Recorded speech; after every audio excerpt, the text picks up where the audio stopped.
What's up, everybody? This is Trinity Gamer 333 here to bring you the next video in the Dragon Ball Xenoverse 3 series videos. And for those of you that don't know, this is a series of videos in which we talk about new ideas and implementations to add into the next installment in the Dragon Ball Xenoverse franchise. And this is what I like to call the Dragon Ball game to end all Dragon Ball games. This will be Part 7, Map/Map Destruction, Subpart 3, Map Destruction Level 1, Trees, Rocks, and Buildings. So let's talk about Level 1 trees. All trees within maps are completely destroyable. They should not disappear unless it's from a blast or an explosion. So once they get hit and destroyed, they should not move from where they are, and they should not be erased from the map unless there is an explosion, such as a key blast, that causes a certain area of the map to be destroyed. They should fall in the direction of the attack or bend with the fight concept. So what this means is, if an attack hits them going to the east, they're not going to fall the opposite way to the west. They're going to fall to the east. So make sure that it's fluid and it follows the battle sort of idea. Various ways that they can be destroyed is flying through them, be hit into them, energy blast to them, and beam collisions in them.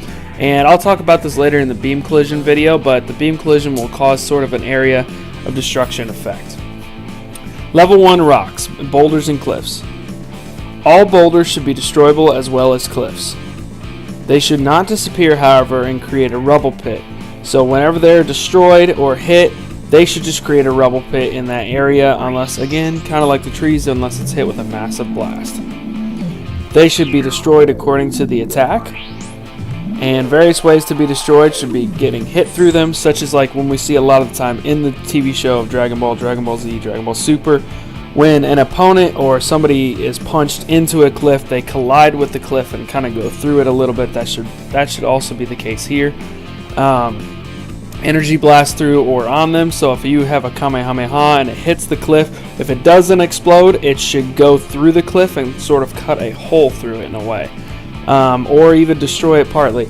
Now I know a lot of this is a lot of heavy graphical design and would be a lot of money and a lot of time, but that's why I'm talking about this as the potential best Dragon Ball game that they could possibly create by putting in all the graphical design, everything that we've always asked for and wanted in the game. Level 1 environmental destruction, small craters from being hit to the ground. So if you get hit into the ground really hard, you should create a small crater from wherever you land, as we see in the show a lot as well. Huge mountain/cliff sides have craters from collisions when hit into them.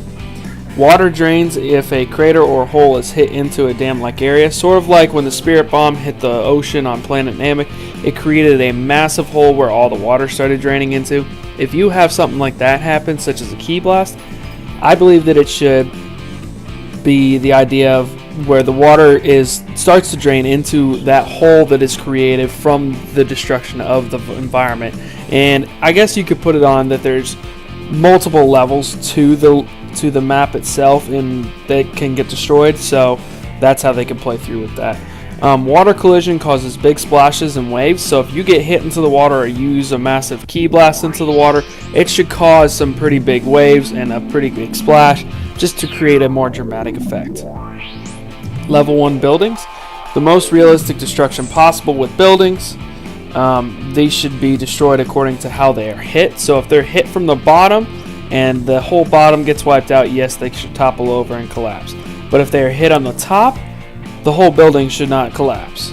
Someone hit through them should only destroy a certain section of the building. Once enough structural damage is sustained, they topple over into a pile of rubble. Okay, they shouldn't just disappear. They should be a pile of rubble from the actual destruction of the building itself. Various ways to be destroyed: hit through the building, key blast strike building, or flying through them, etc. So when you are hit through the building, you should, or if you're flying through it, you should only hit a certain section of it and take out that certain section. You shouldn't just destroy the whole building right off the bat. Now, again, I know this is a lot of graphical design, but I think this is just how it should be to make what would be the perfect Dragon Ball game. So I hope you guys enjoyed this video, and if you did, go ahead and subscribe to me at Trinity Gamer 333. Leave a like and a comment.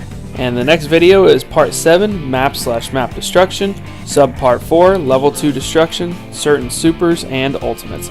So thank you guys very much for watching. Until next time, I'll see you later.